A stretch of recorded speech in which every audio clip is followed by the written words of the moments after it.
How's it going, everybody? Welcome to episode 12 of the Plus 3 podcast. I'm your host, Evan, and with me I have Jonathan and Christina. Say hello, guys. Hello, beautiful podcast listeners. It's a lovely Monday. It is a lovely... John, Hi, you're supposed to say you? hello. Oh, wow. I was really scared there for a second. I thought John disappeared on us, but... No, he had like a mini stroke. Don't worry, I'm still in Canada. Still in Canada, eh? I won't be in Canada soon, though. Ooh. Yeah, you're going to be on a fun trip Going yourself. to Las Vegas. Always just leaving, eh? You do whatever yeah. you can to be out of Canada. God, it's so cold here already.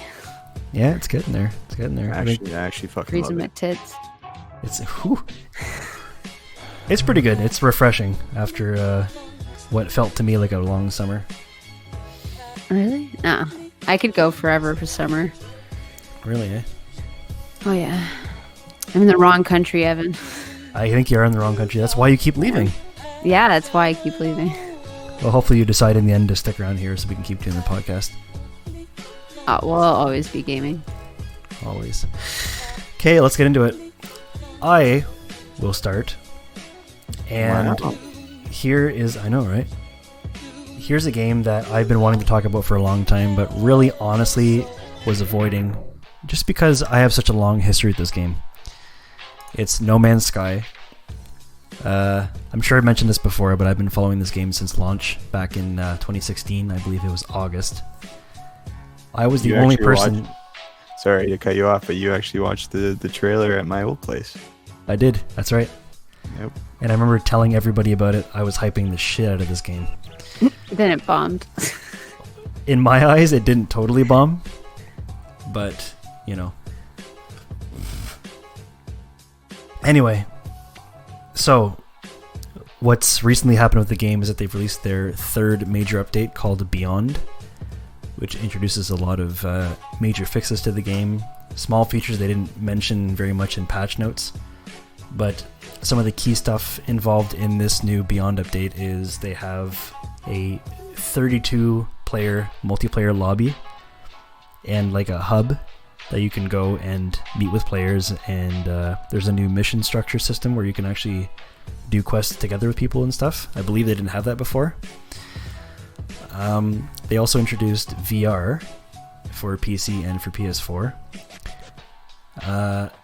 And those are the two main features they introduced.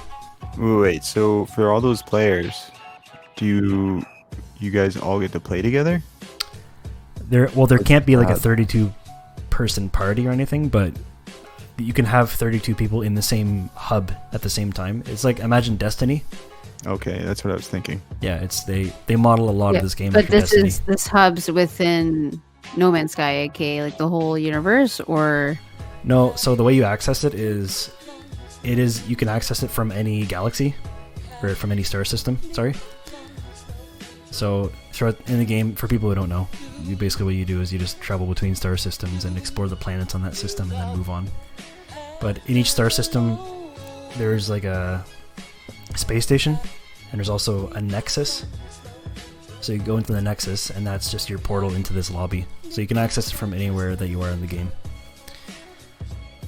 So you can have 32 people in this area at the same time, and you can voice chat with them, like proximity chat, and you can text chat with them. But, so my first time in this lobby, I played on PC. I also have the game on PS4, but I tried it on PC to get the first experience. Ooh, wait, so you played... Oh, never mind. Sorry. I own it on PC and PS4. I know, you said VR, and I didn't think you had it. We were able to play VR on PC, but I just had a brain fart. I'm sorry. Yeah, I'll get to that later. Don't worry. So I tried it first on PC because I figured my PC would handle the game better than PS4 does, and it does. So I entered in the lobby and I found one person, just a single player. Yeah. I think it may have just been the area I was in. There was only one person in the area or something. Anyway, so this one person was standing in front of me, and I saw a voice chat popping up on the screen, but they don't, for some reason, they chose not to put like the person's username above their head, like so you know who they are. So I could have been talking to anybody in the area. Like the voice chat is popping up on the screen saying this person's username says, "Oh, hello." And in front of me there is another player character, but it's just their avatar. Like there's no, it doesn't say their username or anything. So I was like, am I talking to the person in front of me? I don't know. And there's no way to like click on the player and access any kind of like submenu where it's like add friend or private message or whatever. So the whole time I was really confused. And I was like, how do I actually interact with this dude who's right in front of me? How do I make sure I'm text chatting with this person in front of me and not someone else? Anyway, so that was like wave to him and stuff. You can do emotes, yeah, but it's just like area emotes. Again, it's the same as Destiny. You just kind of do them on your character and then they happen. Yeah, so that was like a bad first impression, which No Man's Sky is famous for, really, if we're being honest with ourselves. Yeah, and I did try the VR. So I don't have VR for PC. I do have it for PS4. I originally bought the game for PS4. Fun fact, I was actually the only person in Cornwall to pre-order the game. Were you actually? Like, they said that, like, congratulations. No, it was just like, I went to Best Buy and they're like, oh yeah, like, you're the only pre-order for this game. I'm like, really? And it was like, that's so sad. And it was like 2 days before it came out.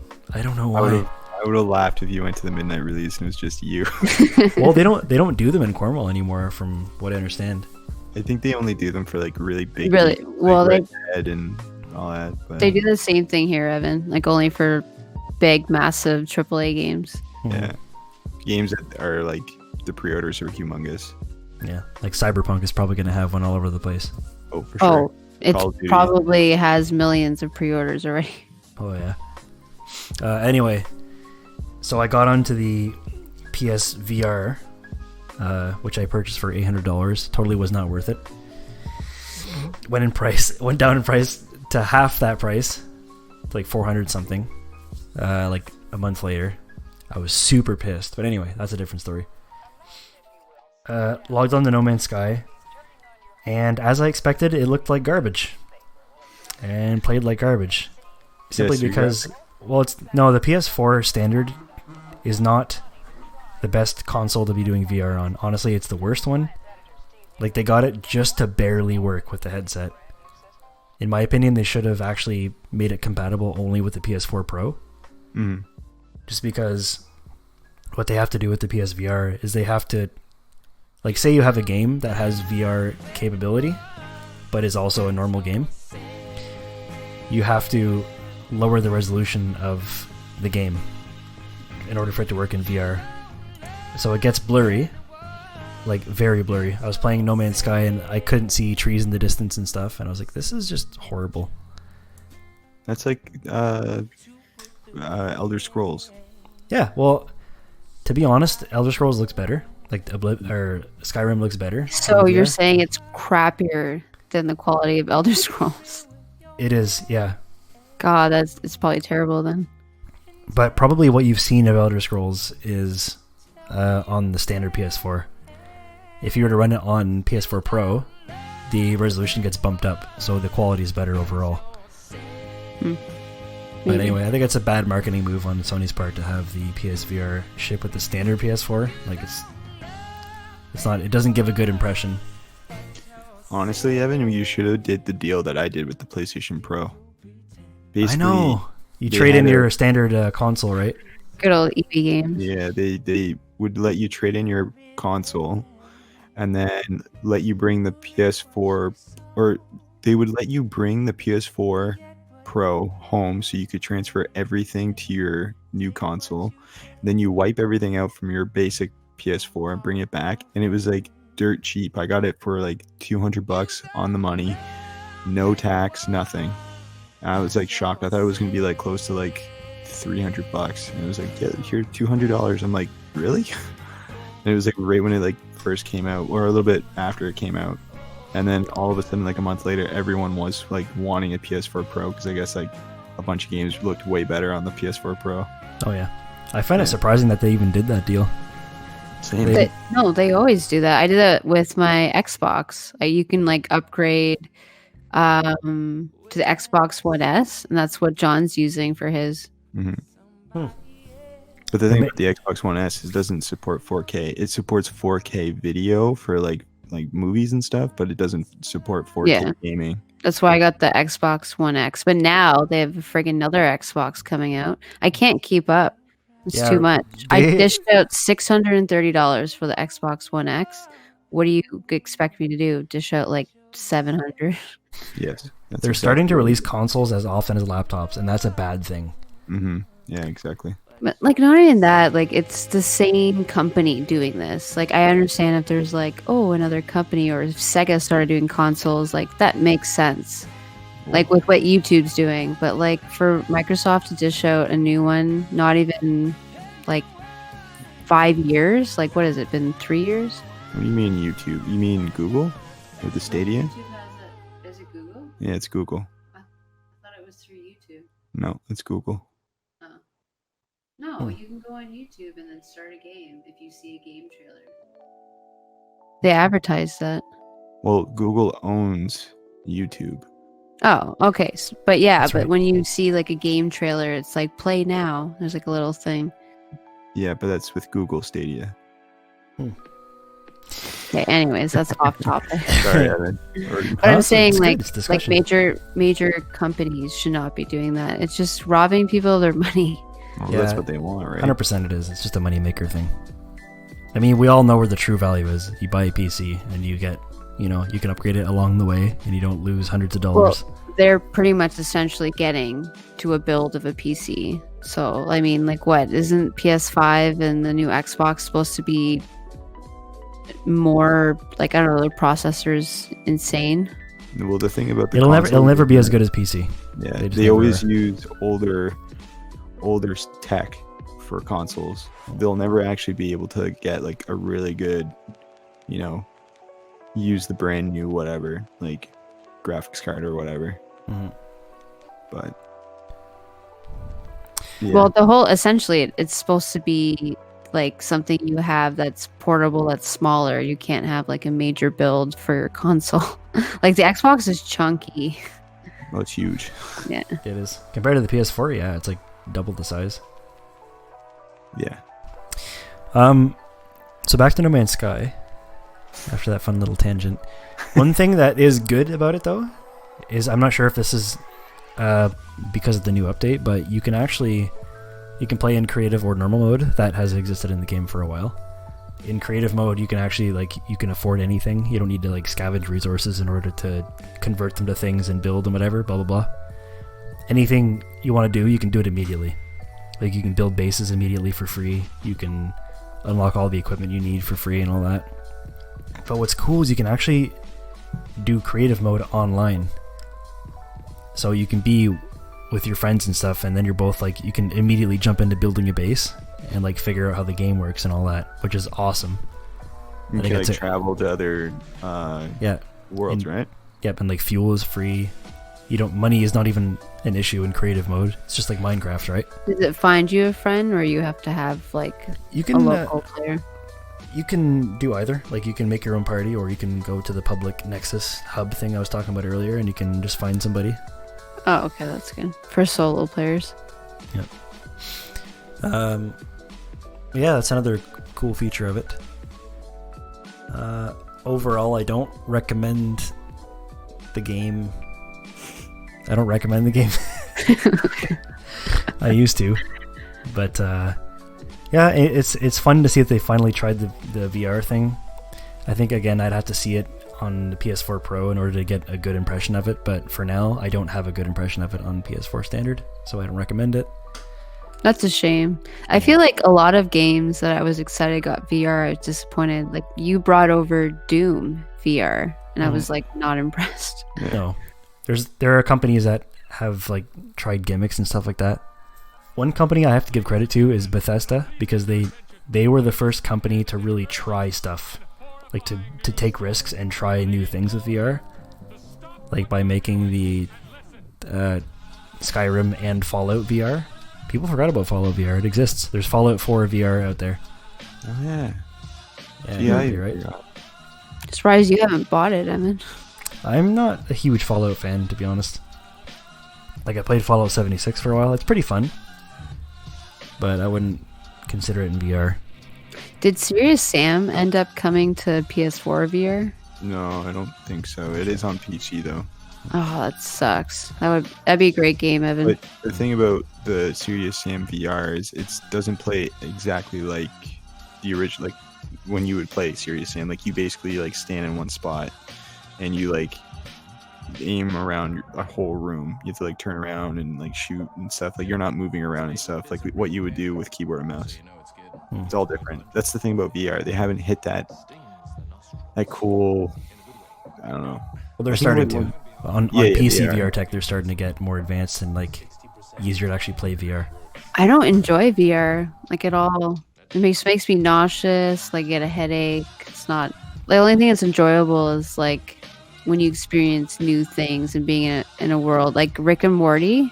The one thing you let me play, the whole space thing where I started throwing cans and it floated in space. I was like, this is really cool. This is something that I would enjoy doing.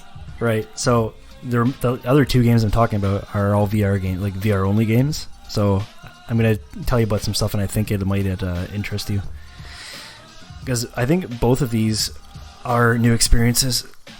Like, I consider myself, I'm pretty seasoned with VR at this point. I bought a PSVR like roughly when they came out. Like I said, before the price drop. So I've had one for a while, and I've got to try a lot of the major popular games and stuff. And every once in a while I jump back on and I see what's going on. So I decided to, just this past weekend, and I said, okay, I'm going to see what's new in the world of VR. Because as time goes on, you assume that games just get better. Because people figure out the system and they figure out how to develop for it and all that, blah, blah, blah. Yep. Everyone's always looking for a good shooter on VR. And I checked the sales, and there was a game called Gun Club VR for sale. 30% off. I've heard of this game. Mm-hmm. Oh, is this the one where you can like sneak around and take other people's fucking mags out of their guns and shit? Or am I thinking of a different? No, that would be a different game. I believe that's Pavlov for PC. Maybe. Yeah, but anyway, so this one, all it is basically like, it's a shooting range. It's a gun. It's a shooting. What do you call that? It's like a target shooting simulator. Okay. So it's focused on realism. So all the guns you have in the game actually exist in real life. They're modeled after real guns. Like you have World War II weaponry, and you have like also modern warfare weaponry. Not Call of Duty, but like, you know, real. Basically, the whole game just takes place in various shooting range type levels, and you just have hold to. On. Can you take like grenade launchers, like rocket launchers, like heavy weapons? Yeah, they all exist in the game. There's a grenade launcher. I don't know if there's a rocket launcher. I haven't seen one yet, but I also haven't explored all the guns. Or start bringing out like cannons from back in the day, like try to shoot those. I don't think those are in the game, but you have like, for example, an M1 Garand and a Thompson machine gun. Anyway, so like it takes place in various like shooting range type levels, and you just have to shoot wooden targets. That's what the campaign is. So they'll give you like missions, like quote unquote missions. Yeah, this is sounding so good right now. No, but it's interesting. Like if you want to, it's really clever. It's really clever. So it's as long as those dummies have ragdoll effects to them, like They don't. Oh, I'm sorry. I'm so sorry. And there's no microtransactions. Hey, that's good. So the key thing about the game is that it's based on using the guns realistically. So let's say you pick up an AK-47 to use in your current level. You buy one because you unlock, like as you play through the levels, you get more money and you can buy guns, and then you can buy attachments and stuff for them. Let's say you get an AK-47. I'm sure you guys have seen in several games, to load an AK-47, after you put the clip in, you have to turn the gun over and like pull a latch. Mm-hmm. You actually have to do that in VR. You have to move your hand and grab the latch and pull it back to load it. Oh, that's cool.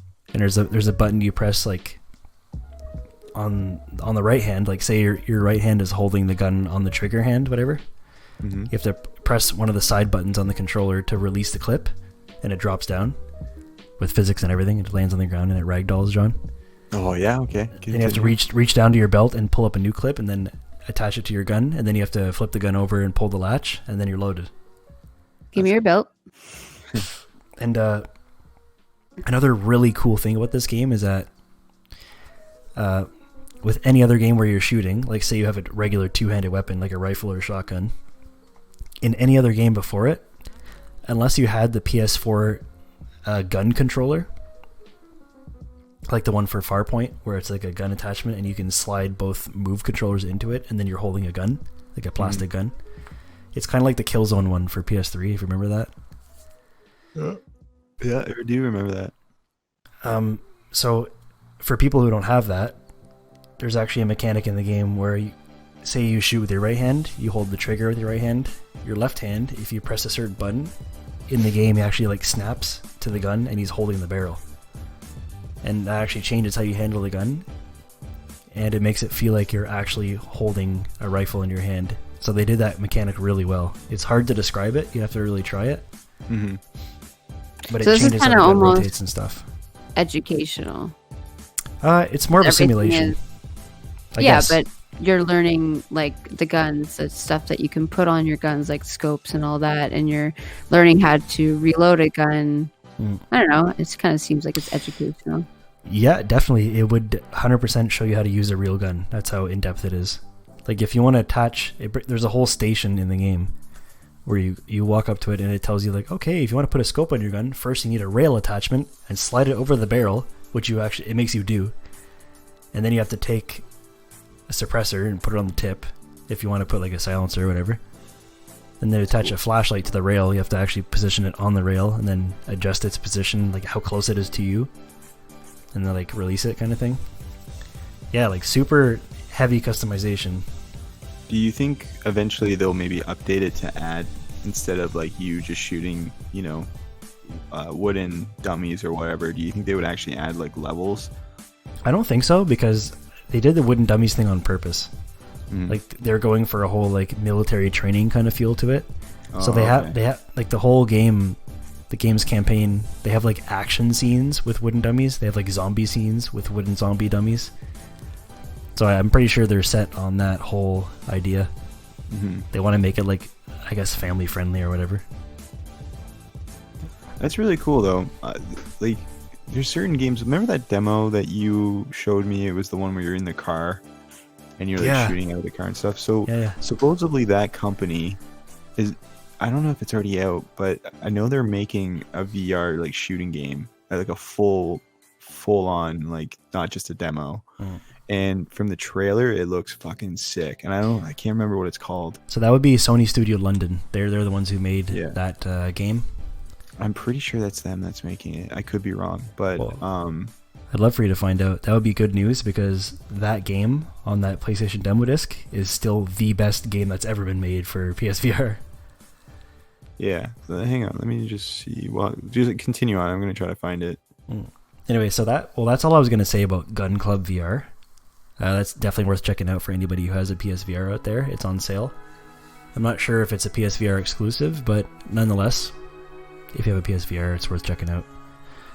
I don't like VR, and I think I would consider that, because it's not as like action. You're just shooting guns. It's giving you a realistic window into trying to shoot a gun. Like it's basically a virtual shooting range, as realistic as it can be. So the next game I played, it's a game that's existed for a long time on PS4. It's kind of like an ongoing project. It's called Rec Room VR. So this is basically the VR chat of the PS4 world. It's made in Unity engine, and it's all community based. Like the community is very strong for this game, and a lot of the game's content can actually be made by the users. So that's a nice feature. When you're playing on PS4, you can go to custom made levels that people build on PC in Unity, and they upload to the game.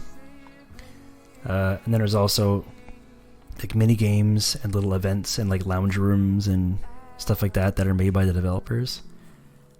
And the game is pretty sandboxy. Like it's pretty open wide. You can really do anything in the game, it seems. So like what you can do with the game's engine is people have made like the developers made a paintball mini game, so you can play multiplayer paintball and like freely move around and stuff and actually play with other players online. You can do like laser tag. There's like quests you can do with like sword and shield, and you're with a party and you're like fighting NPCs. And there's a battle royale. They actually made a battle royale for the game. Oh, that is cool. Of course. How does that play? It's hard. It's straight up a battle royale. So what they did in this game is they dumbed down the graphics a lot. It's like cartoon, but that's actually a good move because it lets you experience a whole bunch of other stuff. Because the PS4 is not very strong, right? So if you take away graphics, you leave tons of room for gameplay, which they did a lot of in this game. But the one thing that I did this weekend, so I've tried the paintball and I've tried the sword and shield quests and I've tried the battle royale and all that. It's all good. It's all really well done. But I found there's a trending thing that users are doing, like custom content. They're making rock climbing levels. Oh, that's cool. Yeah, and so these users are finding the limits of the game's engine, and they're uploading levels that they've made that are just huge, like hundreds of feet tall, like rock climbing levels. So I don't know if you guys have been rock climbing in real life, like indoor rock climbing. Mm-hmm. Yeah, so they designed them just like that, and so in the game, it uses real physics on your character. So you're actually holding the controllers, and you're reaching and you're grabbing onto the rocks by holding the triggers. That's cool. And it actually feels like you're rock climbing. When you look down, is it like scary? Actually, yeah. So this is the first game where I felt like I didn't want to lose how high I've climbed, right? So I remember my first wall I climbed in this one level, I was probably like 70 feet up or something like that. And I'm holding on to one of the bricks, and I look down and I'm like, oh man, I'm really high up.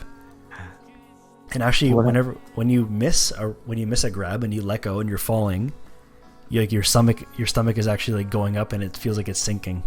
That's what I was about to ask. Like when you fall, does it like show you falling, or does it immediately respawn you? Because I know that would cause a lot of people. It's first person completely. You see the whole thing and you're falling and it feels like you're on a roller coaster. Like I remember, cool. I tried one level. It's the highest thing I've ever seen in a VR game, like ever. So I'm climbing almost to the top of this level, and I reached a point where you have to actually like jump. So you have to swing your arms and pull yourself up and get air, and then reach up and grab the next rock. I missed it though, and I remember just looking down, and my stomach is up in my throat basically, because it feels like I'm falling. And it was just a crazy feeling. The thing about the rec room, I heard so many cool things about it, because I think they did archery as well. I don't know if you. Yep. Yeah, there's archery game. Yeah, again, there's tons of mini games that I haven't touched on. Supposedly it's so well done. Like a lot of people at first were saying like, oh, it looks like child. You know what it kind of reminds me of is the Wii universe with like the Wii characters. Yeah, it's very similar to that graphic style. It's meant to be like everyone friendly, and unfortunately a lot of the player base is like kids.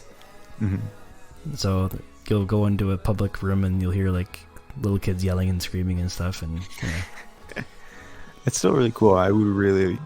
It sounds like VR right now is getting a lot better. Yeah, if anything, that game would be the reason. Like it should be the first thing you jump into with VR, for sure. Mm-hmm. It's a very full, rich experience. It's multiplayer and everything. It shows really what the PS4 can do with VR. The one game I couldn't find the game that's supposed to come out from that, but there's another game. I think it's free, or it was free for the weekend or something. But it's called Firewall 0 Hour. Yes. So that game is another one that's worth trying. That's top of the charts right now. So it's basically it's like a SWAT style tactical shooter. Like you play with teams, you have full body movement, and it's meant to be played with that gun attachment I was talking about. Mm-hmm. Extremely tactical. People take it very seriously, like Rainbow Six Siege. Yeah, but it takes place in very much the same.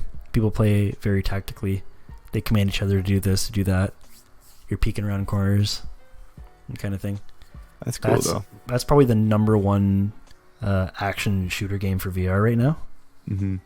It's not one that I've tried yet. I think I'm gonna pick myself up that gun either with the game Farpoint or with Firewall 0 Hour. I just want to get to try that gun. Yeah, I'd love to try it. Yeah, the VR still has promise. I think it just had to be given some time. The thing too is I think they're updating. I think they're releasing. So when the PS5 comes out, I think they're releasing a newer version of the VR. It's going to be stronger and use better tech. Well, even I believe when the PS5 is out, the current VR that's out will be actually used to its full potential.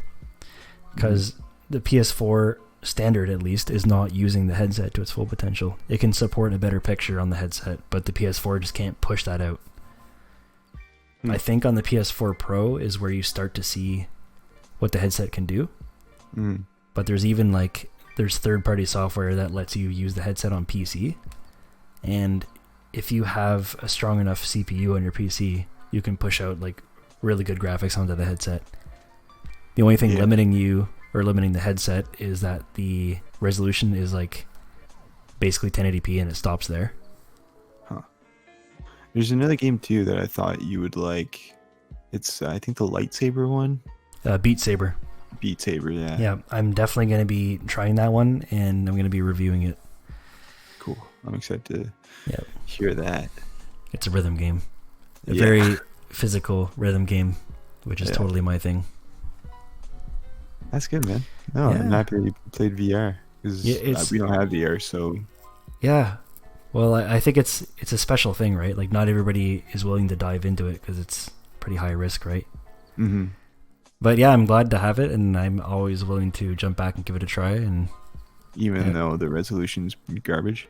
Yeah, on PS4 standard it is. Yeah. I'd love to see it on PS5. Oh, maybe they'd use the Oculus Quest. No, you guys heard about that, right? No, I meant they would get the idea. That's the one that's it's all wireless. Yeah, wireless headset and everything, eh? Yeah, and basically you play games. Everything is I don't know. That's a different story, but it's expensive, but it looks cool. As with most tech. Yeah. It's expensive, but looks cool. Yeah. Anyway, that's all I have for this week. What's next on the table, dudes? Well, we have some news. We have a lot of news, but this one that I have for you guys is hilarious. EA received a Guinness World Record for most downvoted comment in Reddit history. So, what was it? You remember the time with Star Wars Battlefront where they people were playing the beta or something, they got early access, and then they found out that it would take a shitload of fucking time and effort to unlock Darth Vader to play as him. Yeah. And so some guy did a bunch of shit on it did a bunch of calculations and found out it would take so long to do, put it on Reddit, and then everyone downvoted. This is what caused the huge outroar for microtransactions and all that stuff. So EA for a couple of years, they got, I think 2 years in a row, they got worst company or something like that. In the Guinness Book of Records? Not in the Guinness World Records. They were just they won 2 trophies in a row where it was just the worst fucking publisher in the world or whatever. And so they were trying so hard to fix that. They want to be, they didn't want to be the shittiest. And then this guy finds out, and now they received the Guinness World Record for most downvoted comment in Reddit history. And that is awesome. It just explains EA to a T. It just... They seem like they have no idea what's going on. I'm sure they do, but they just don't want to talk about it out loud, right? Because, imagine them actually going out in the open and addressing all that super negative stuff. It would be terrible for them. Kind of annoying because they obviously need to fix their routine. Their idea is to have all their games running on Frostbite, but Frostbite, when it was first made, the engine, it was made for a first-person shooter, Battlefield. Right. So to make, a third-person, shooter or, Dragon Age, for example, they had the hardest time making it into Frostbite because they had to literally, change a bunch of stuff. They couldn't reuse anything from, all their other assets. They had to completely remake it. There's a book, I forget what it's called, but it literally goes into depth about it, and it's so good. It's weird. They want all their games to be microtransactions, so they want their games to be, they would want to, and this is in quotations, last longer on the market, so that when people play, they can keep adding stuff to the game, but you have to purchase it. So like, and then with microtransactions, they're kind of making it like a mobile game, and with making sure that all their games run on one engine, the Frostbite engine, like they can't do it. Like it's just so much, like so many games got canceled. Like the one Star Wars game got canceled because of shit going on, and it's just, they need to change their whole look, and I don't think they will. Honestly. Hold up, the new Star Wars that's coming out, that's not by EA, is it? The new Star Wars, no, that's a different company. That's Respawn. That's Respawn Entertainment, but EA is publishing, because they have publishing rights for. Yeah, but they published, they didn't develop it. No, well, they didn't even develop the Star Wars Battlefront games. DICE did that. DICE, yeah. But EA has control over the Frostbite engine, and they want all their games that they publish to be made. They must have some sort of deal with that engine or something. I don't know. Of course, the publishers these days are like extremely close to developers, especially when they're huge publishers like EA. Yeah, there's definitely massive amounts of control. Oh, EA's, yeah, I don't know. They're the ones that have NBA Live, right? Oh yeah. Yes, they have NBA Live. Yeah. Oh, God, it's a garbage game. It just, yeah, they need to. And the thing is I want them to make Skate 4. I want them to make Skate 4 so badly, but at the same time I don't, because I know for a fact that that game is going to be filled with microtransactions, and they're just going to ruin it. And it's just, it's been too long, I know. The company's different now. They're not going to have the same mentality that they had making Skate 3. Well, even the company that made the Skate series, I think that's Black Box Studios.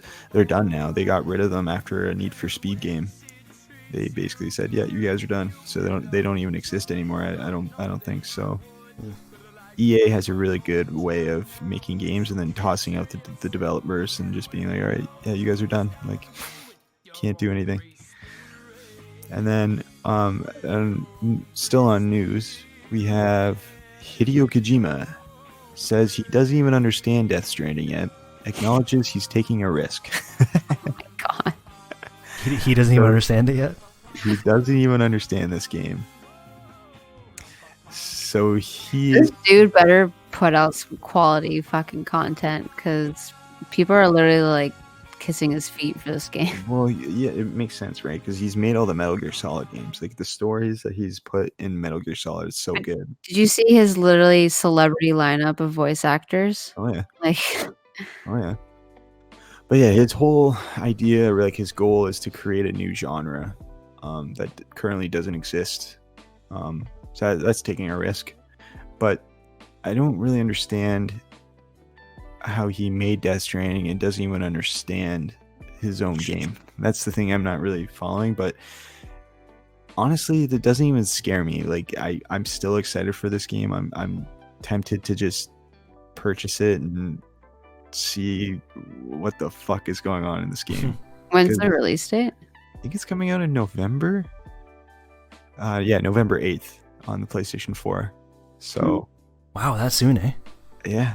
Oh, it's not for PC? No, it's a PS4 exclusive. Wow. Yeah. It's garbage. Yeah.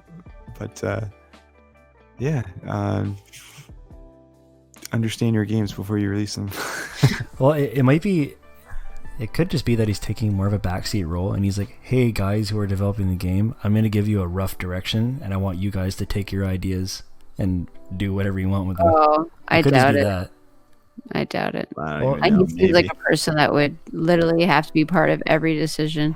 Honestly, he just needs to slow down on the acid. Maybe. Well, he puts so much work in the Metal Gear games, right?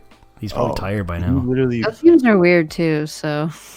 Yep, every time when he said that he was done making a Metal Gear Solid game, he was back at it making another Metal Gear Solid game. So yeah, like, it's good though to see something new besides Metal Gear Solid. Yeah, like, for sure. Like, obviously, yeah. But yeah, and then I played a couple of games this week, Evan. I didn't play VR though, but I played some games. What did you play? I played Ghost Recon Breakpoint, the beta.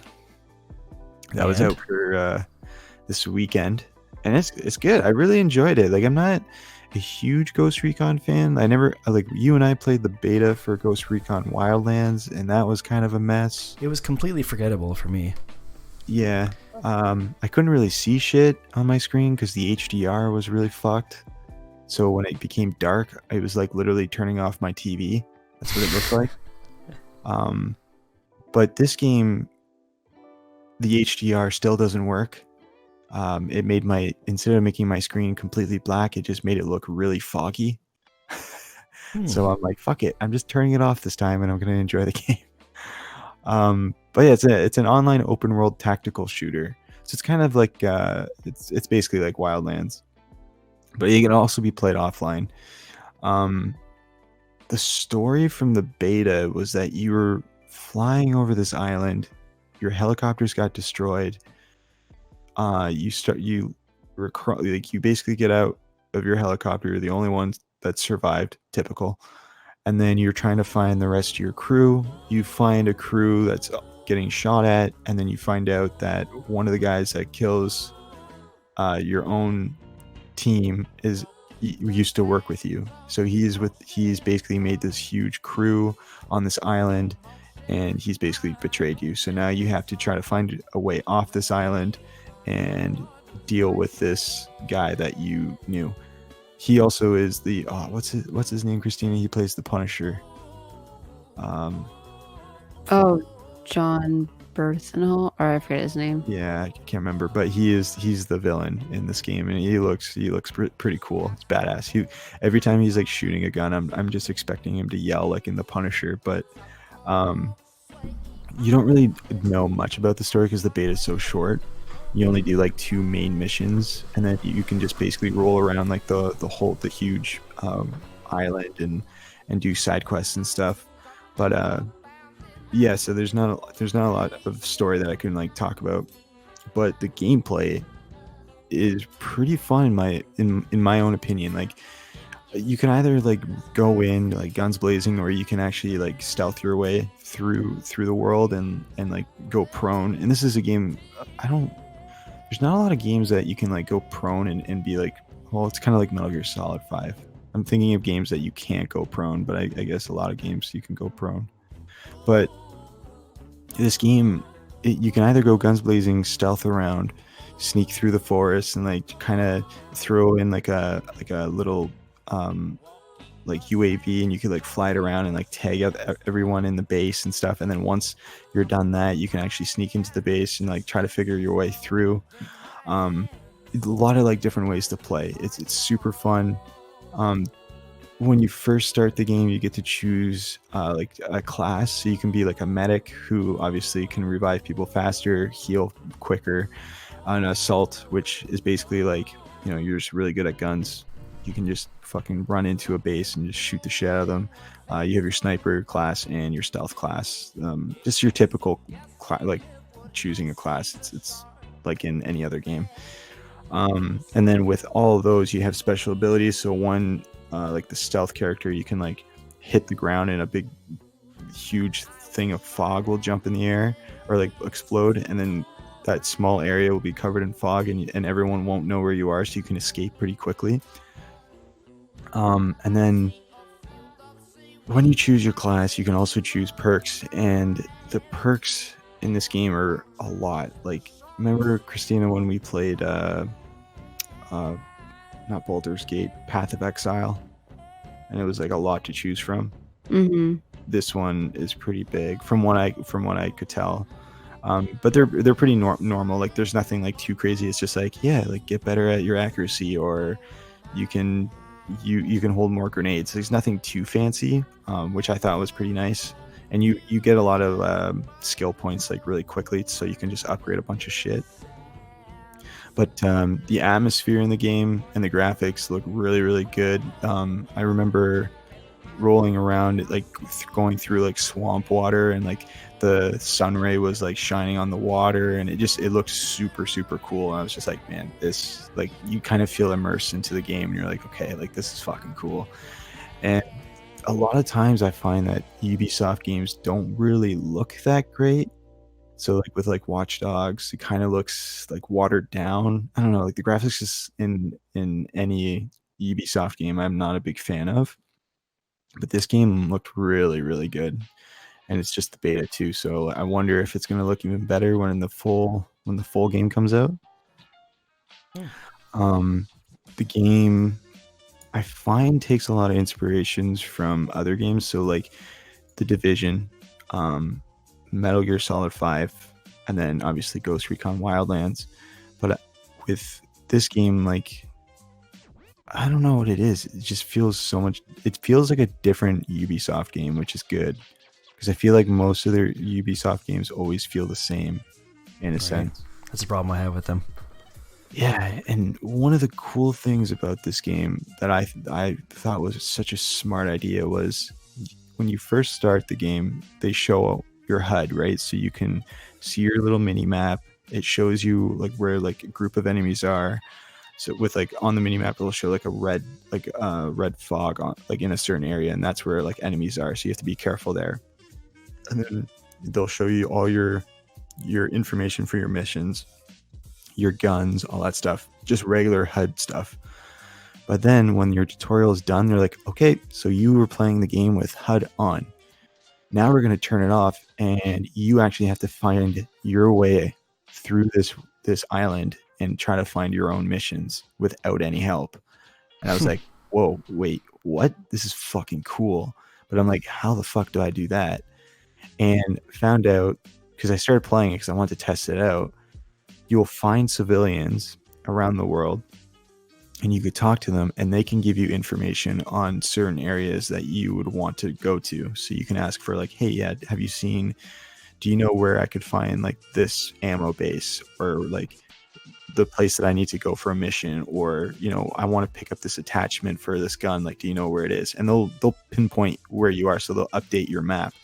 So you can use your map in the main menu, but you never have your mini map. Your whole HUD is completely gone. So the screen looks fucking clean. It makes you feel more immersed into the game. It's more survival based now. That's pretty cool.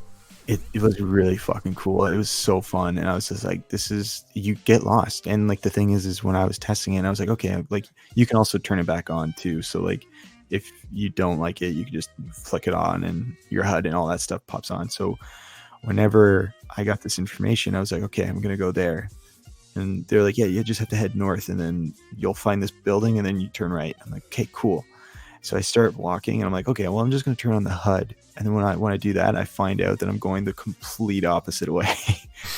And that's the whole point. Like, it's just so fucking cool. And then you find like abandoned houses and you can go in there, you'll find like documents, and those will also give you information on where like pinpoint areas are, so that will help you with your map. Just really cool concept. Another thing that I noticed too is you can you collect like crafting materials. So you'll collect like food on the island. You can collect you dismantle all your guns so you can receive weapon parts. But with all the fruit and stuff that you pick up, you can set a base, like a little tent down, and you can just like craft a bunch of stuff. So you can craft like certain type of food, so it would boost your endurance. You can boost your health regeneration for an hour. So it's really cool how you can just like roam around. And the cool thing is most games, when you like find something, like let's say a bunch of food, you have to press square to pick up. But in this one, it just automatically picks it up for you. So you can be like running to your destination, and then you'll just see your guy do an animation of like picking something up from the ground, like right away. And it's like super nice. quick. So I was like, sick, this is amazing. Because then, you know, you don't always have to be worrying about like, okay, I have to go here and pick this up. And just slows the pace of the game down. So I thought that was really cool. And with like the crafting materials and stuff, it was really cool. You can just craft like, you can also upgrade your weapons. So you go to a gunsmith and you can upgrade your gun to make it, you know, the accuracy better, more stopping power, everything like that. What else is there? There's so much in this game. It was insane. The one thing I did not care for was the driving mechanics. I found it to be a bit slippery when driving. It seemed really arcadey. Like the gameplay is like really serious, but then when you get into a car, it's just fucking really arcadey. And I was like, okay, what is this? And then with all the animations like doing really well, to get into a car to drive, you actually have to be right at the driving, like the door to drive. Like you can't like go to the passenger seat and say like, okay, I'm gonna just hit into the passenger seat, and then it will automatically go into the driving seat. It will just like, it does this long animation, and then you have to, so let's say like I was trying to get into the front seat of the car to drive, but I'm kind of on the back end. I'll become a passenger in the back seat. So you have to watch this animation, and then you can't hop into the front. You actually have to get out of the car and then set your guy to the front of the car to make sure that you actually get into the driver's seat. And it was so annoying. That's the only thing I hated. It was just like, it was just super slow. That slowed down the pace of the game so much, and I hated it. At least they made everything else fast. Yeah, exactly. Another cool thing that I noticed was like the details. So when you're crawling into the mud, you can actually see like mud going onto your face and all your clothes and stuff, which I thought was really cool. Like the detail in this game is sick. And then during this, like during the gameplay, you'll see like helicopters flying over you and stuff, and they can actually see you. So if you're just running around like an idiot, they'll catch you, and then they'll drop a bunch of enemies down, and you have to go in battle and stuff. But if enemies are flying over you, you can actually go prone and then cover yourself up with mud so that no one can find you. And this still goes with like if you have a bunch of enemies coming towards you and you're like, fuck, I can't take them out, like it's just me and like fucking six other guys coming towards me. And especially if they're like really like higher level than you, you can just hide in the mud, cover yourself up, and they'll walk right by you without even noticing you. So I thought that was really cool. Yeah, it was, the detail in the game's sick. Game is open world, so there's going to be a lot of side quests. The side quests that I did seemed pretty cool. So like it told you to go like try to find dog tags, and you had to go to certain areas and try to find the information about this guy that you thought was dead, and then eventually you just go to different areas and stuff. And then in the beta they'll ask, like once you complete a side mission, they'll ask, like Ubisoft will ask like, hey, did you like this mission? Yes, maybe, no. So you're trying to give like information for them to make their side missions a lot better, which I thought was cool. What else is there in this game? There's so much. I think. So is there an online multiplayer for it? Yeah. Like there's all online. Well, not all of it, sorry, but like you can play, I think, up to 4 players co-op. So like all of us could play together. Yeah, but not the campaign. Like, is there a versus? Mm-hmm. Yep, there's a versus, which I wasn't able to play. That's not in the beta, I don't think. But there is a versus. It's probably hardcore because it's Ghost Recon players. Yeah, from the gameplay, it looks pretty difficult. Oh yeah, the one, actually talking about that, the one thing I thought was pretty cool in the game too was when you aim down your sights. Sorry, like, because it's third person, right? When you aim your gun, it actually goes into first person, like iron sight mode. So it makes it easier for you to like aim and do headshots and stuff, which I thought was actually really cool. You can also change out of it too. You can just press Alt and it will like do like over the shoulder aiming. But I thought it was really cool to just like, all right, there's these like 3 guys. I'm just going to headshot them all, and like doing like over the shoulders a little bit difficult, I find. So going right into first person, setting your iron sights right on their heads and like knocking them one by one was really cool. It just feels like they're working really hard on this game. Like they're trying to do something different, and it looks like they are. I played on normal, and I feel like I probably missed way more information, because I feel like maybe on the harder difficulties there must be something. Maybe there's like hunger or like thirst or something. So the difficulty is based on survival? Maybe. Okay. Because I feel like in normal I was running around a lot, and then I noticed my endurance bar on the bottom, there was like, it wouldn't fill up all the way. So I was like, oh, what the fuck? Like, what's going on there? And the reason why was because my character was actually getting tired, because I was running around this whole island like day and night, not resting. So the way to actually get that bar back up is to drink water. So you actually have like this flask that you can drink water out of, and you have to fill it up. So I'm thinking that on the harder difficulties, you probably have like, your thirst, your hunger. And I could be completely wrong. That might not even be in the game. But if it is, that would add way, way more cool shit to do in that game. It would be way like a really big survival type game, like on an island and stuff. Like you actually have to find the food. But yeah, the fucking game was cool. I really enjoyed it. I wish the beta was longer. It was really fun. I wish too that we were all able to play it, but we were all busy at this weekend. It always sucks missing a beta. Yeah. It was on twice because we also got into the, I guess, private beta. Yeah, there was an alpha, but we can't talk about that. But the beta, we can talk about all we want. Beta. This is nice. It's nice to hear that Call of Duty and Costa Recon, like both well-established brands, are actually trying to do new things with the games. Yeah, I was really impressed with Breakpoint. Like, when I kind of started playing Wildlands, or when I was playing Breakpoint, I was like, this is going to be like Wildlands. I don't think I'm going to like it. And I fell in love with it. Like, it has that mixture with Division where you find new weapons, you find new armor and stuff, and you just, you collect stronger armor and weapons, and you just continue on, and it's fun. Like, it's... So is it straying from the typical, you have a heist, you go in, you have your target, you eliminate it, and then you get out? Because in Wildlands is pretty much, wasn't it just all heist where you go in as a group of people? I know what you're talking about. Target, like kill a cartel person. Yeah. I think their missions, like when Evan and I played, it was only the beta, and I feel like the missions were like the cartel, and then you had like side missions, but we didn't really play it that much. No, but I'm saying in Breakpoint, is it similar to that where you have a specific target? No.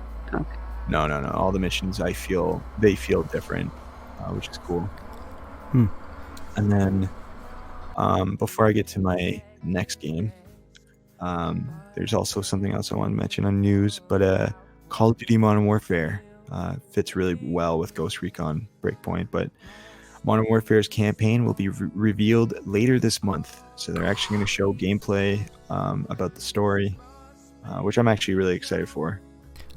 I want to see tactical gameplay, like really tactical, like night vision, 4 people sneaking into a house, and you're really taking your time and being quiet. And yeah, I'm excited for this game. And Christina, oh, actually no, this is the early beta that comes out this weekend on the 12th.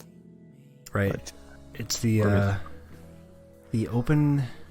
Is that the open one? Like it's open for PC and crossplay? No. I think this is. Oh wait, maybe it is actually. Well, so what we played the PS4 alpha, right? Yeah. And so that was the first thing to come out, and I believe the next thing that's going to happen is an open beta, either with PS4 or an open beta with crossplay. I love how, like, continuously Call of Duty game after Call of Duty game, everyone's so psyched for it.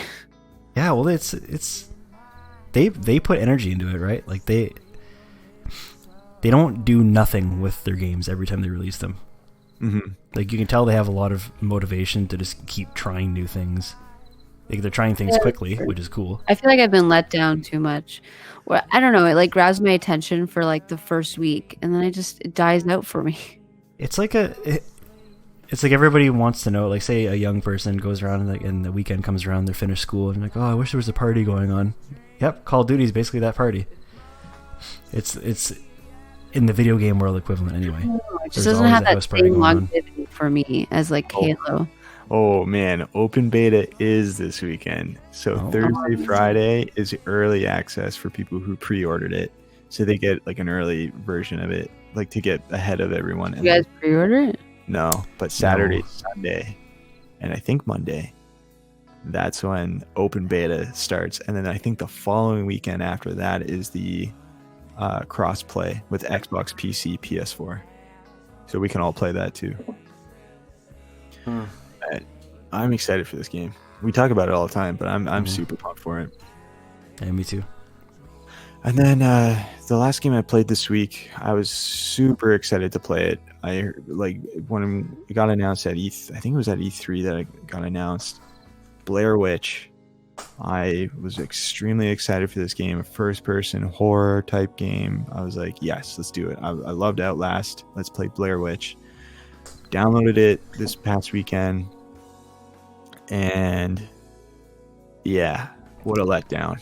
I did not enjoy it at all. No, this game, if no one knows, it was released August 30th of this year and was developed by a company called Bloober Team.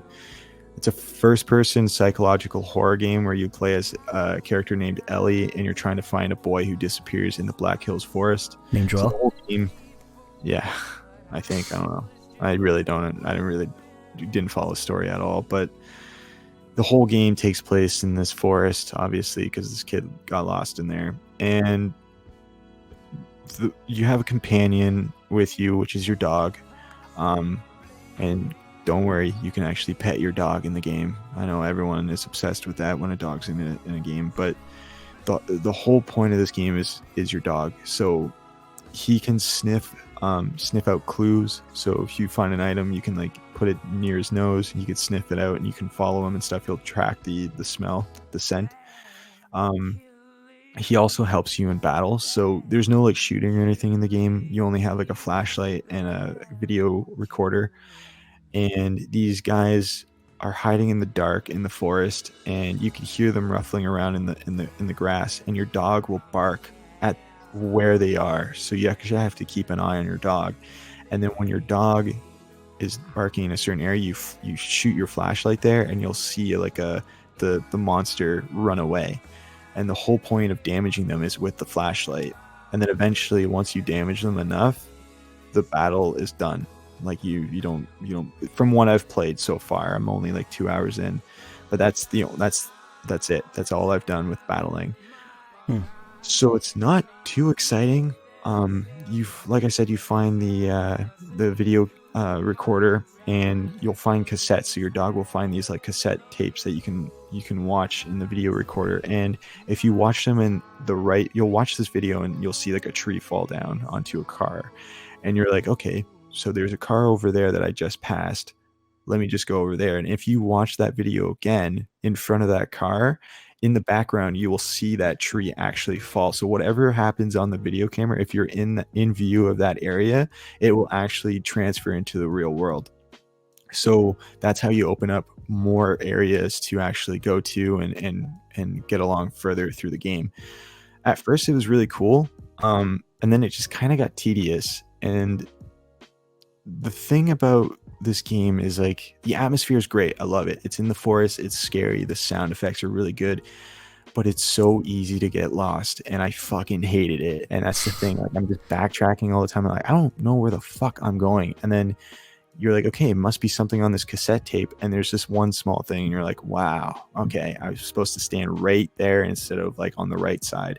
So it kind of slows down the pace a lot. But from the beginning, it played really well, and then by the end, I was just like, yeah, I'm over it. Like I'm done. The optimization for it for PC was really poor. I found there was a lot of like slowdowns, like frames were dropping and stuff, which sucked. And I don't know, it's just this game just feels like a fucking walking simulator, like a horror walking simulator. You're like literally holding down W for so long, and you're just fucking walking. Like it's just, I don't know. I was hoping maybe like I'm gonna try to finish it because it's only like 5 hours long. Like, why does it exist? The Blair Witch Project is a very old movie. It's like, yeah, they had older games on PC, I believe. Well, they just released a new movie for it. Mm-hmm. They did? Mm-hmm. Just a new Blair Witch. Did not do well though. Just like this game. Like I don't know. Like I do want to try to finish it because I heard there's multiple endings, and it depends on if you do certain things in the games, like if someone's calling you on your phone and if you pick up, or someone's calling you on your walkie-talkie, or if you're petting your dog constantly, like that can all change your ending to the game. So I kind of want to just finish it because it's super short, I guess. But I'm dragging myself to finish it, and that's something I don't really like to do at this time. But fuck it, I'm gonna do it anyways. Because that's what John does. Yeah, I'm gonna just. Well, at least I tried it out. Like it looked promising. It looked fucking cool. A game that you can't kill anyone, just like Outlast. And that's the thing. Outlast 1 and 2 was fucking phenomenal, and I loved those games. I've never been more scared from it. It's so good. And then when Blair Witch got announced, I was like, this is going to be exact. Like, you had the video camera and you had the flashlight. I'm like, this is going to be exactly like Outlast, and I'm so excited. And it's just tedious, and it's tedious with, like, the dog is awesome, but at the same time, it's annoying. It's just, I don't know. I'm just really disappointed in this game. I was expecting something probably way better, and I got my hopes up. But yeah, you didn't purchase it. It was just on the Game Pass. Yeah, it was on the Game Pass, but still, fuck. Blair Witch should have stayed in 1999 and died there. Yeah, not 2019. Fuck it. But yeah, that's it for me for this week. Just go through Recon Beta and Blair Witch. But yeah, me on the other hand has played Gears 5 again. So Gears 5, I officially got released for Xbox Game Pass owners, and it came out on Friday, September 6th. So basically, I only play the multiplayer aspect of it because I'm waiting for John. He's going to play the campaign with me. So I thought, why not? I've been waiting so long to play the new game mode Escape. So on September 6th, when I played it, I don't think a lot of people started playing it. I entered the queue for Escape, and I could not get a match till like the second time that I waited over 20 minutes. So in total, like almost an hour just to play one match. And as soon as the match started, the two people, so it's basically you play with 3 online players. 2 people backed out, so I was by myself. They didn't even give me any AI players. So it was just me playing by myself. So yeah, so when I did play it by myself, I at least got to explore the environment, get familiar with like what you're able to do, and it's really hard to play by yourself. So the whole concept of Escape is you're trying to get through the waves of enemies while trying to stop like something that's causing you to escape. So the only thing that you can play right now is basically it's a hive that you're in, and there's these venom gas timers that'll go off. So like if these timers go off without you getting there in time or finishing the wave, you basically, all this venom gas is coming your way. So you're not able to backtrap through the map because that's all full of like gas. So basically from me playing solo, I wasn't even able to get that far because the gas ended up catching up to me and I ended up dying. So when I did get the chance to actually play with other people, it was a lot more interesting. It really pushes you to think fast and figure out what you need to do quickly before the gas reaches you. And the way it makes you push you as like to do stuff faster is also they barely give you ammo. So you start with your weapon stock. So I started off with just a Talon pistol and nothing else, no primary weapon, just literally a pistol. And then you can basically get additional weapons from enemies. So when they drop their ARs or whatever, you can pick them up. And that's how you also get ammo.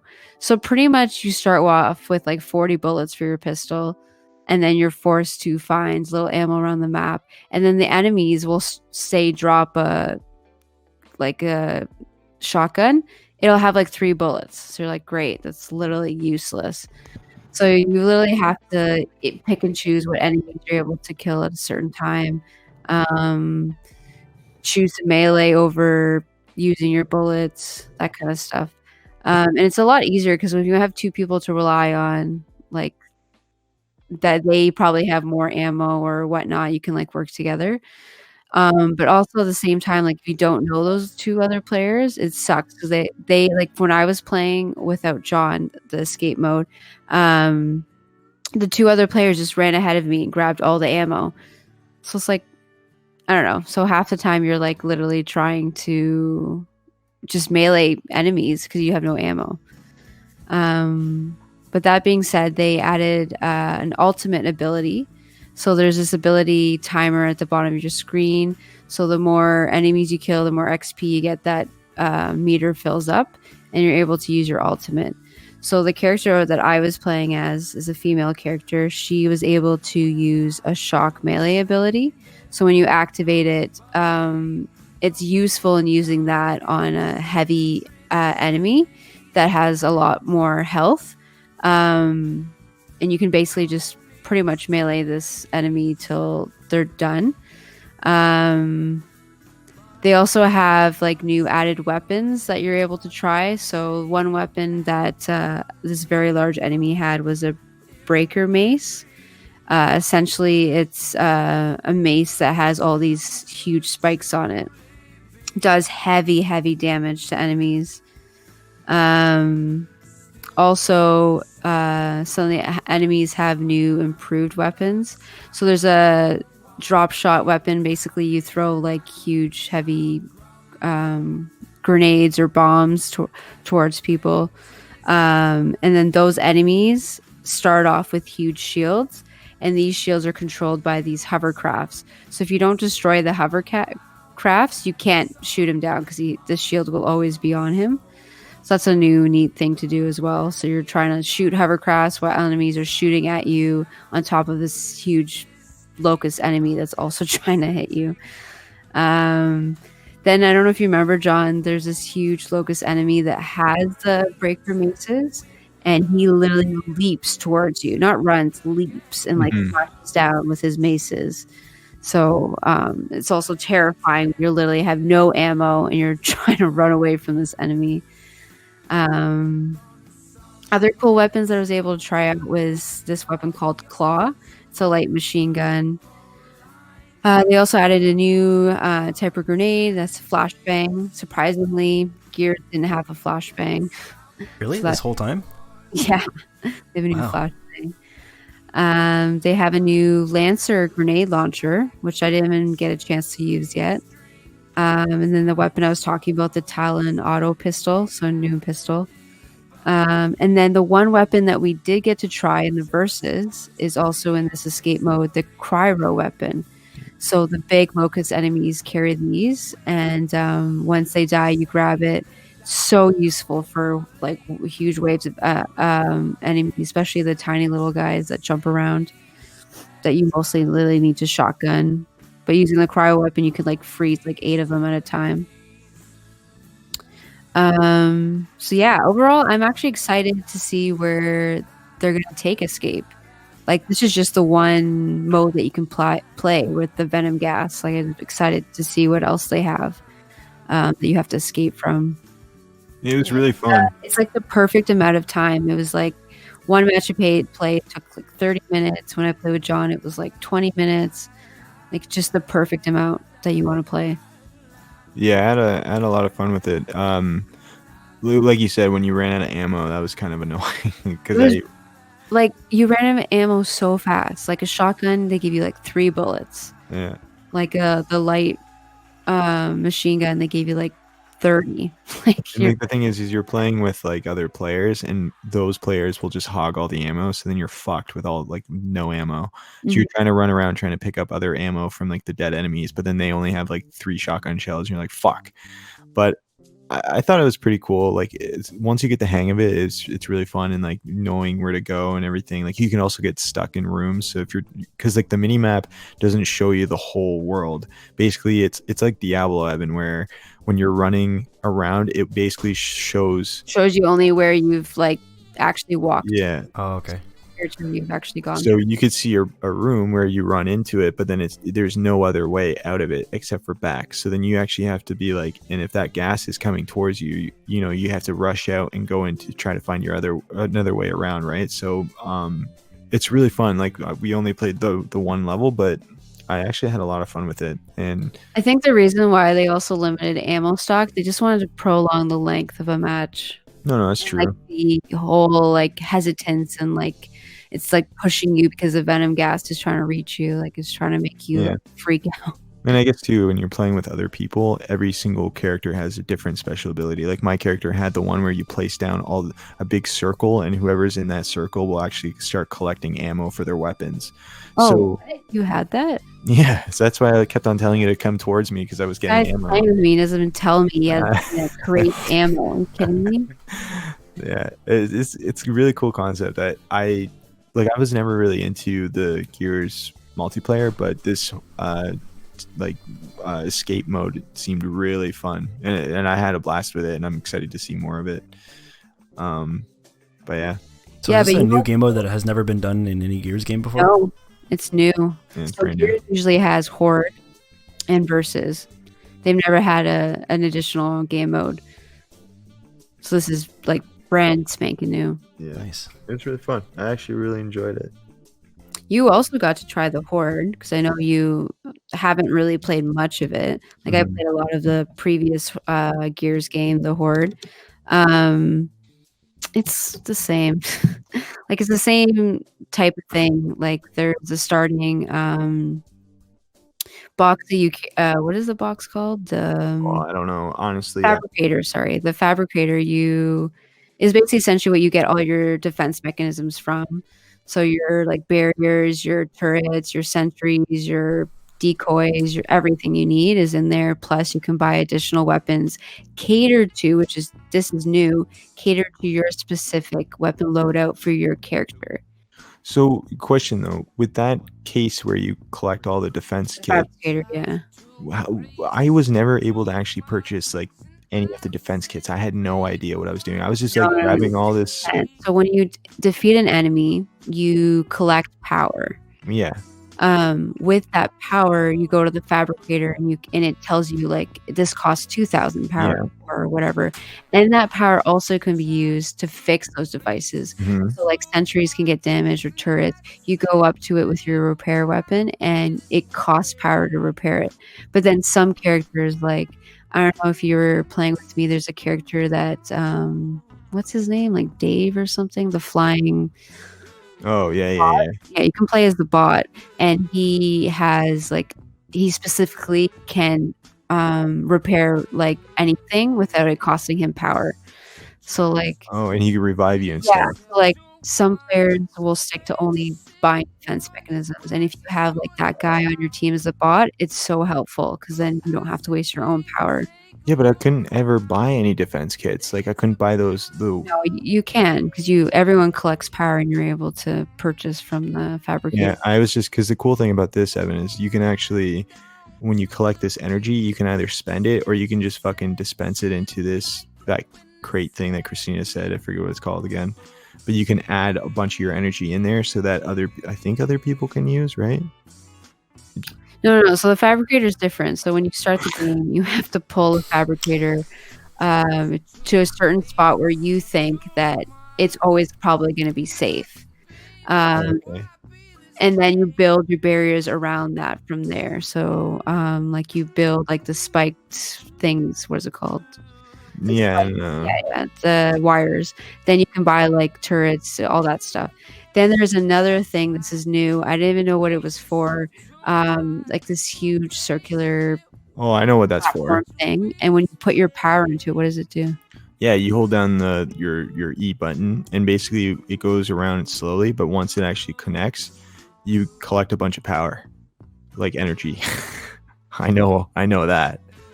Oh, but you have to deposit energy, so you get more energy back. I guess so. It's like a bank.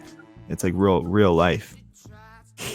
I don't know. Honestly, like I had Sounds no really idea. complex. It was really No, Horde complex. is not complex at all. It's like World War Z. You just build defense mechanisms for the waves of enemies. Like But the thing is, though, is I didn't know how to buy the defense mechanism. I got all this energy, but when I went to this fucking the fabricator, I don't Yeah. know if it's like your character that you can't do it, but like everyone should be able to I purchase. don't know. I was trying to, and then I was like, I went to one of the spike strips, and it was like, oh, fucking a bunch of buttons popped up. It didn't tell me what to do, so I hit one of them, and then what I did was I grabbed the spike strip and I was moving it around.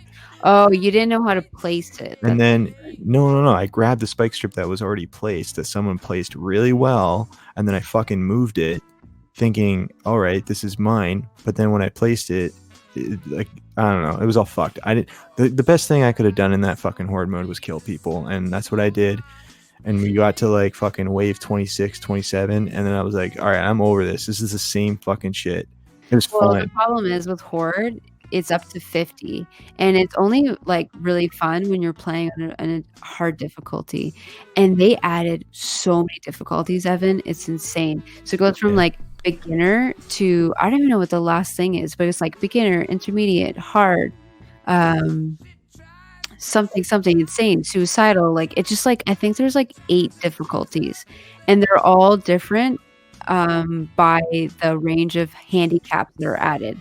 So like with the first difficulty beginner, I don't even think there's a handicap. And then like intermediate, the only handicap is enemies start with 25% more health. Then the next handicap is you start with half your ammo stock.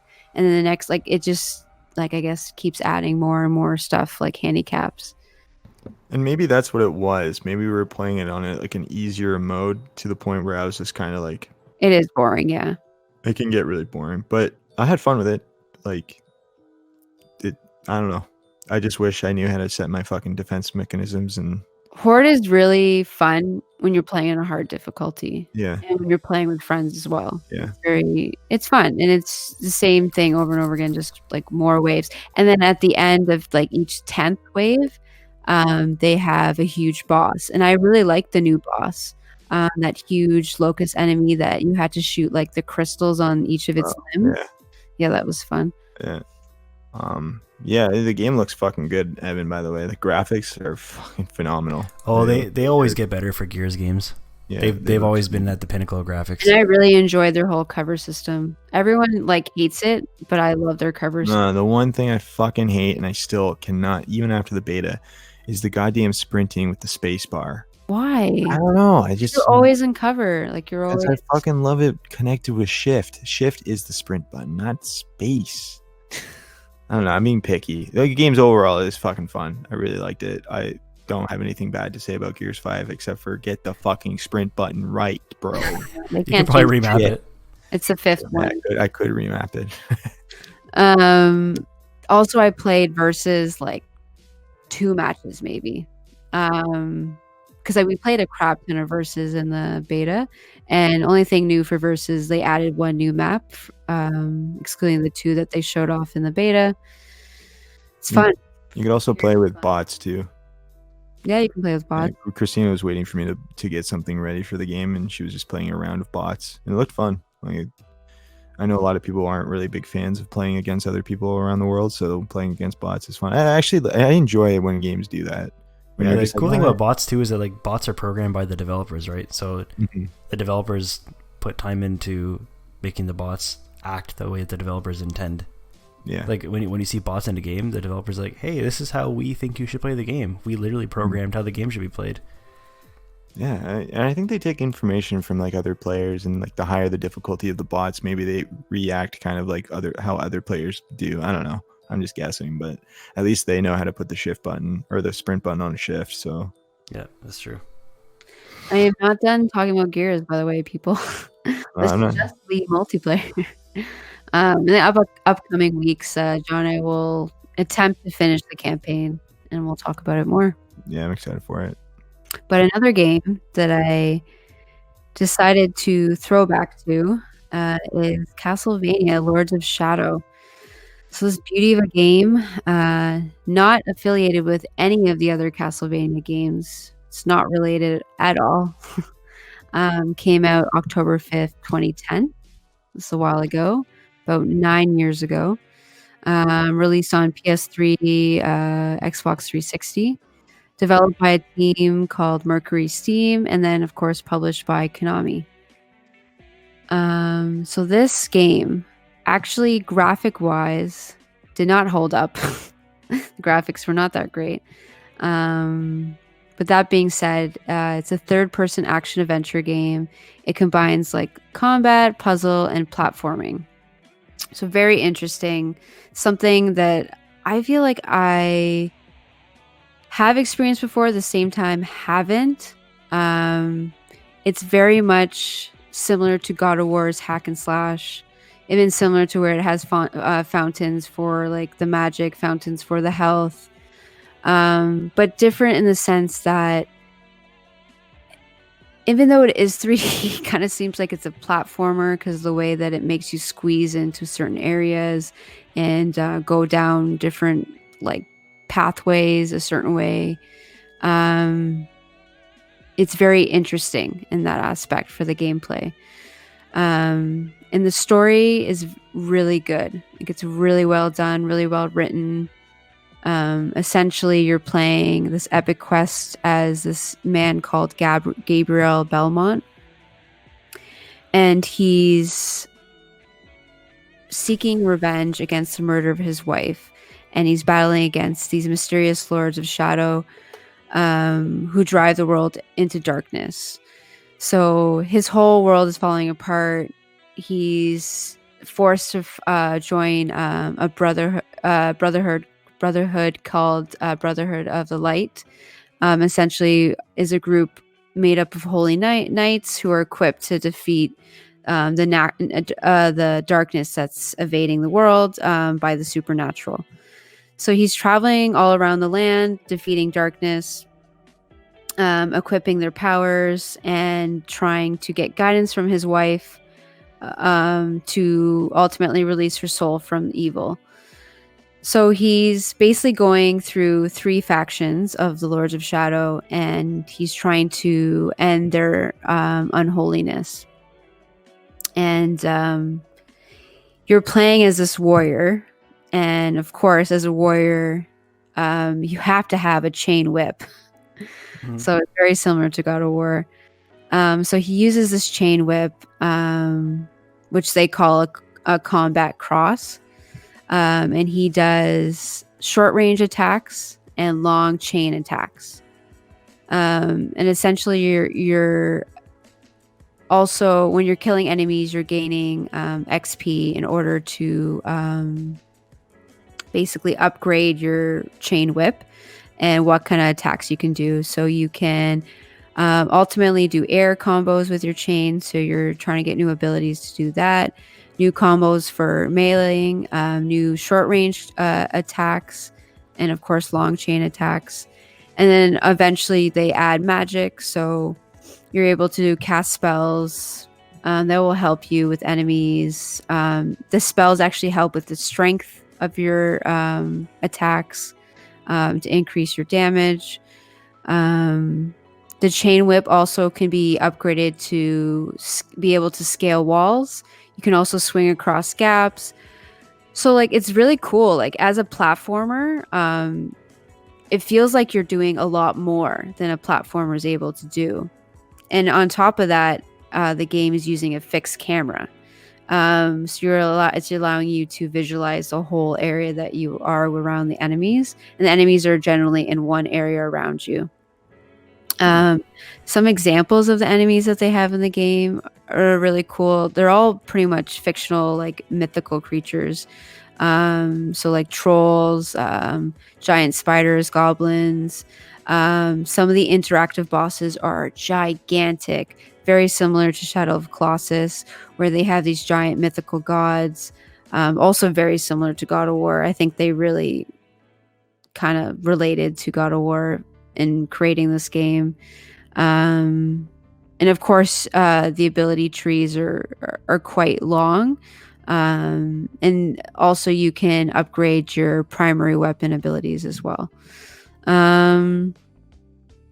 I don't know, like, this game is very interesting. Like, I don't want to talk too much about the story to give it away, but the combat alone, the puzzles are hard. Like, John had to like, oh my god, the first puzzle for me, like, just basically, like, there's one part where, can't tell you which character's part of it, but this huge like I guess axe is coming down on this character, and you have to finish this puzzle before the axe basically kills the character. So you're like forced to like quickly. It can only do a certain amount of moves. It's almost like a Rubik's Cube kind of thing puzzle that you have to do. Oh, it was annoying. It was so fucking annoying. I didn't know that Castlevania games had that much puzzle in them. Well, same, but like this one is different, I guess. but like from what I've watched Christina play, it looks really fucking cool. It's very diverse. Like 1 minute you're doing combat, 1 minute you're doing a puzzle, 1 minute you're taking down this huge like mythical god. Like literally, it was so cool, Evan. Like I was like basically you like just like in Shadow Colossus, you have to hang on to the creature while you're trying to kill it. So you're basically trying to get to its specific pinpoints that causes it the most damage and like freak out and want to like shake you off.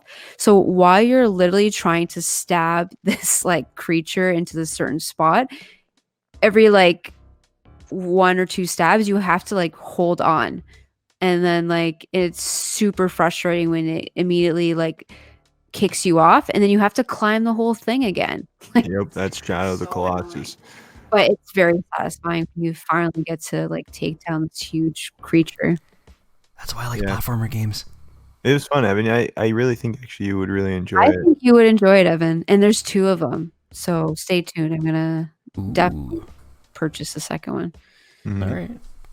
Yeah, it's a fun game. And then before I finish off, I do want to talk about Nintendo Direct that happened on September 4th. And out of it came one game that I was able to play the day that they talked about it, is Super Kirby Clash. I'm a huge fan of Kirby, and I did not purchase the recent one that came out just because of the extensive price that Nintendo puts on their games. But this one is free to play. So essentially, the Super Kirby Clash is a bunch of story quests where essentially you work together as a group of 4 to take down bosses. So it's a boss fight. So you can either play with people online or local players using one single console. You work together to do story quests. But since it's free to play, there's a catch to it. You can only play a certain amount of story quests. You can only play the heroic weekly quest once a day. And there's very limited skins like weapons, armor, stickers, whatever from the store that you can buy with your gem apples. You can get gem apples by beating story quests. So with these gem apples, you ultimately can buy better weapons, you can upgrade your weapons, you can buy skins, whatever in the store. So that's how they get you. They have in-game transactions. Oh, fuck. Yeah. Use them because like beating like 2 story quests, you have enough to like purchase like 2 new weapons or like 1 Yeah, new armor. Like, but I didn't know this about only being able to play certain amount of levels. And then like what else do? You just play a different game? yeah, and also they added, so if you have the compatible amiibos you can activate in the game, that lets you gain more gear. So you gain more gear like 2 times more quickly, kind of thing. Don't we have a That's another Mario? thing that- We have a Mario amiibo. No, it has to be compatible amiibo for that game. So they probably have only certain Fuck. characters. So you've like probably can only use the different Kirby's or whatnot. I didn't know that. I didn't know you could only play a certain amount of level. I thought the whole catch was like the microtransactions. So they're basically making it like a daily quest thing where you like would wake up and Well, it makes sense. This game is actually very well done. It's the graphic arts is amazing. It plays really well. Like, what can you expect? It's a free to play game. Obviously, it needs in-game transactions to keep it going. yeah, I get And like, kids will buy them and their parents will buy them for them. So I think it'll do well. Yeah, it'll like from when I watched you play, it looked pretty cool. I just thought it was going to be like an actual kind of like Casual Crashers. No, but that's not a free to play game, right? I know. Yeah. And another thing about the Nintendo Direct, they've added Super Nintendo titles. So they've made it separately. So you download a separate app for NES games. You download a separate app for the Super Nintendo games. And I think eventually they're going to keep climbing up. So I'm guessing the next one will be N64 games that you're able to play. Who knows? That makes sense. I would love nice. that. And what they released for Super Nintendo, Evan, are like the good quality games. Like they had Mario Kart, they had Star Super Fox, Mario, they had like Brawl Brothers, they had Zelda. Zelda. Like name a Super Nintendo game, they probably have it. Mario Paint. Actually, I didn't have that. Well, um, I don't know. They had enough games that made it worth playing. I think there's 25 games they released, and of course, they're probably gonna do what NES does. Every week or two, they release another 2 free games for it. No, yeah, I'm excited for that because I grew up like I did play NES, like Nintendo, or, not the Super. Like I started off playing the Nintendo system, and then Super Nintendo is when I got really into it with Donkey Kong and Final Fantasy, Mortal Kombat, like all that. And those games, I feel like those are more nostalgia based for me. So seeing those on the system, I was like, hell yeah, I'm down for that. One thing I want to mention about the Nintendo Direct, Evan, and I think you would actually really enjoy, is the new Animal Crossing. They announced this game's going to get released, I think, next year. And at first, when I was watching the trailer, it looked like, regular Animal Crossing, but they changed it up a lot, like the formula where it's a lot of crafting. So it's kind of like Minecraft in a sense where you have to collect like twigs or something, and then you can like build an axe. And then once you collect the axe, you can start cutting down trees, which then lets you create something different and a bunch of stuff, and you create your own island, and you can have like all your friends on it and stuff. So when I was watching, I was like, oh man, this like I'm not down for this. I don't want another Minecraft, like in especially in Animal Crossing. And then by the end of the trailer, I was like, you know what, I would totally play this game. It looks fucking wicked, just like building your own shit and like on your island, having your friends come on and the cool thing is like the weather system. I think this happened in the originals, but when it was wintertime here in the new Animal Crossing, it would be wintertime there. Yep, same thing. It's been like that since the beginning. Yeah. So, knowing Nintendo, they would stay true to the Animal Crossing name. It's one of their really actually unique games, and there's nothing else like it. They would be stupid to stray from it. Yeah, it looks fun. It actually looks really fun. I'm down for that. Yep, that's when Evan buys a Switch. Like when it goes super on sale when the lights come out, I bet you the originals will go on sale. You know what I stick to right now is Switch and PC. I feel like there's nothing else better right now. I love Switch. Switch is great. I'm thinking, I've had this thought in the back of my head for a little while now. Since playing the alpha I normally don't consider PS4 for titles at all anymore, but man, since playing the alpha for Call of Duty, I kind of want to get it for PS4. I don't know. Really? Yeah, just because the controller feel, Just let me know, because I'm buying this game.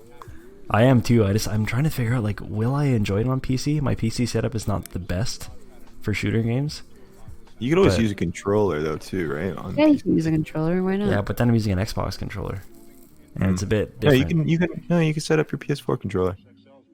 Oh, could I? Yep. You can definitely set up your PS4 controller. Well, I'll have to see. Well, the beta is this weekend. We're obviously going to play it this weekend. If you still feel that same way with the PS4, and then the crossplay, the open beta. Wait, is the open beta for PC as well this weekend, or is it just for PS4? It's just for PS4. Yeah, and then the following weekend is for Xbox and PC, and then I want to try it on PC, and I'll find out what I like more. Yeah, for sure. But the nice thing about it is, like, if I'm playing on PC and you get it for PS4, we can all play together still, because it's cross fucking play. So that's like an awesome idea. Yeah. And you know what? That's, I think, as me as a gamer, the most frustrating thing, because I support literally every single company. I have all of them. And it's like, oh, my friend's like, oh, I'll get it for Xbox. And the other person's like, oh, I'm getting it for PS4. It's like, okay, great. What am I supposed to get? 2 copies? Like, so ridiculous. Well, it's just gonna be nice too, because I know my dad is a huge Xbox fan, and like obviously I barely play Xbox, so, and he's a huge Call of Duty fan. So having him on the Xbox, and then if I'm playing on PC or PS4, I could still play with him online, and I can't wait for that. So this whole like it's PS4 changing. not wanting to be in crossplay is so stupid. Yeah, it's slowly changing, but it's just a matter of time. And I think this is going to be the new thing. The whole crossplay thing is going to be the next thing that people push on. And I hope so. We have the technology for it. It's been there for a while. yeah, No, it's just all about the exclusivity and like who wants to make the most money. yeah, Never about the players. yeah. But As Destiny says, it's all about the community. No, it's Destiny. I'd rather play a toaster. I'd rather play No Man's Sky. oh, that's It's funny because no Man's Sky takes a lot of inspiration from Destiny for some reason. I'm sure it does. I don't know why. That's It's hilarious. weird. Like with the interface and stuff and the pause menu, it all looks like Destiny. Anyway, Like the games that you guys want to play is basically Toaster Sky. That's the game you guys want to play. no Toaster Sky. It's all about space. We'll see what Bethesda does with space. Yeah, with their what's that game called? I don't even know. Like Rep- Star something? I don't know. Star Oh, yeah, I can't remember now. Star Toaster? I don't know. Star Toaster. Star Skyrim, that's it. I think we're mumbling now, Phil. Star Rim. Star Rim. Star Rim remastered. All right, Evan. I think we did it. I think we covered a lot of ground in this episode. Yeah, I think we nailed just about everything we wanted to talk about, right, dudes? Monday. Yep. Yeah. Okay, folks. Well, that is all we have for this episode of the Plus 3 podcast. Stay tuned for episode 13, where we'll be bringing much more to you.